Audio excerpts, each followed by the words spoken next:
Hi guys, Dajia Welcome back. We're almost there. The international release is right around the corner. Thank you for watching my previous videos, by the way. We have reached 500 subscribers, and I really appreciate all of you for tuning in and commenting. Discussing this game with you makes the Where Winds Meet experience a lot more fun for me. But I'd like to take a step back, switch gears, change lanes for a minute. Let's take a right turn off the min-maxing roundabout and just cruise in the bike lane for a bit. Today I want to talk about the rich Wuxia lore that you'll be immersing yourself in when Where Winds Meet drops in like a week. About my previous videos, grinding weapon rotations and crashing out in tier list mental anguish won't necessarily make you enjoy the game more. It might even have the opposite effect, especially in a game like this that offers such a wide range of experiences. Some very solo, some very chill, some both. But I do have a surefire way to enhance your enjoyment. Assuming you're not already deeply versed in wuxia novels, then this won't be news to you. But consider this a very special episode for this channel. It's a book recommendation, if you will. If you grew up watching the same TV shows that I did, you know that a very special episode usually means it's going to be the most tedious and preachy part of the whole season. But please bear with me. This is a book recommendation I'm bringing you today. I'm recommending you read the most quintessential wuxia series by the master himself, Jin Yong. I'm talking about the Legends of the Condor series. For those of you who are already wuxia OGs, this will be old news. I'm sure some of you are already deep in the various comment sections debating the differences between xianxia and wuxia. You're all over the web novels and the manhua and all that. There's maybe a 50% chance that if you're here, you already fall into this category, and the last thing you need is some laowai telling you to read Jin Yong. I get it.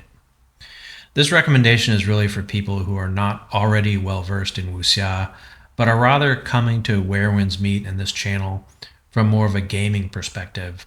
You know a good game when you see one, and that's why you're here.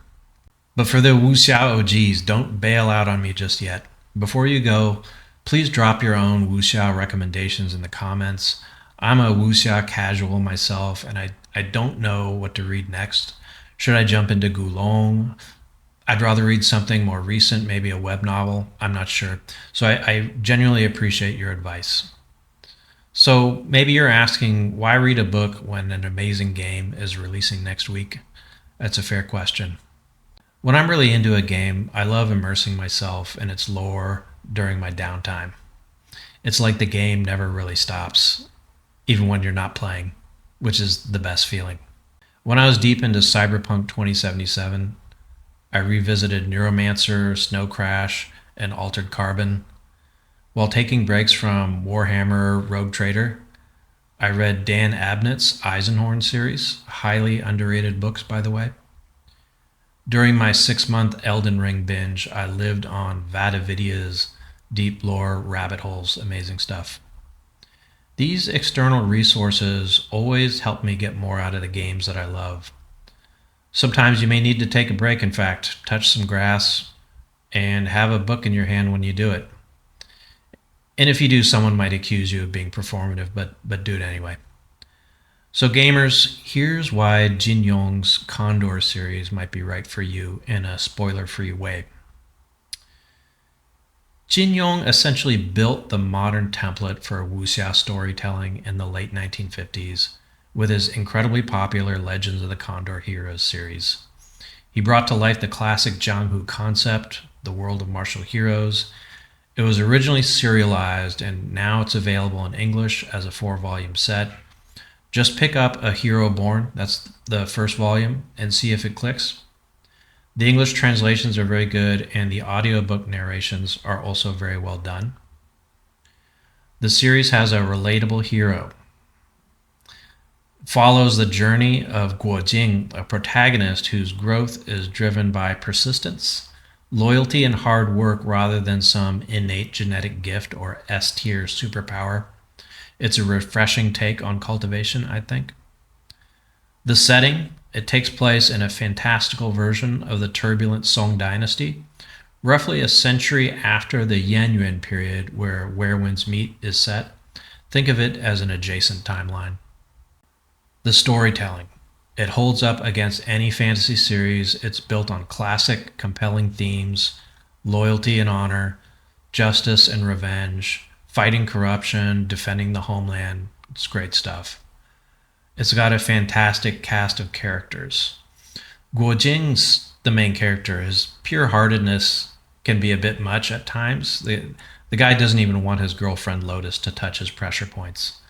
He might not be the most thrilling hero, but he's surrounded by an incredible cast. It's like in Star Wars. Maybe Luke Skywalker wasn't your favorite, especially after you saw Han Solo and Chewbacca. Similarly, Guo Jing is backed up by a crew of miscreant martial arts masters like the Seven Freaks of the South, each with a unique fighting style. Frankly, at some points his plucky girlfriend Lotus might be more of a fearsome fighter than he is. The series introduces the iconic sects of the Jianghu. You'll see the secretive and grungy Beggar Clan, the orthodox Trenzhen Taoist sect, and wonder which one is truly more righteous. That's part of the fun. There's one thing for sure, though. The Beggar Clan has the best chief and my favorite character in the entire series, Count Seven Hong, also known as Divine Vagrant Nine Fingers. He's the ultimate Sigma and Epicurean all in one. The interactions between these sects and their masters support incredible world building. The series has epic boss fights. The books are filled with what feel like these types of epic gaming battles. Take Cyclone May, for example, also known as Copper Corpse.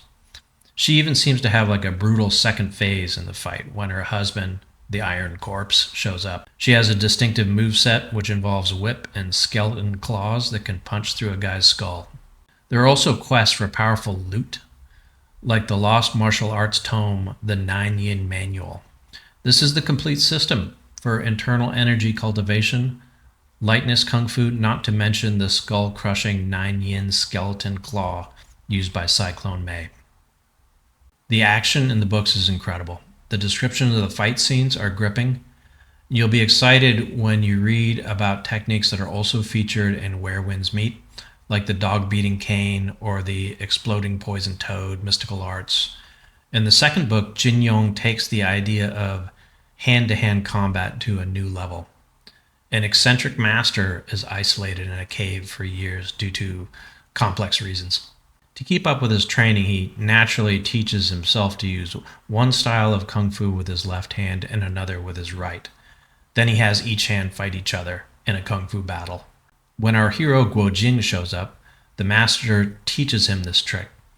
Then, when it's finally time for Guo Jing to help the master with his sparring practice, it's actually 2 versus 2, because each of them are deploying different types of kung fu with each hand. So 4 different styles going on at once.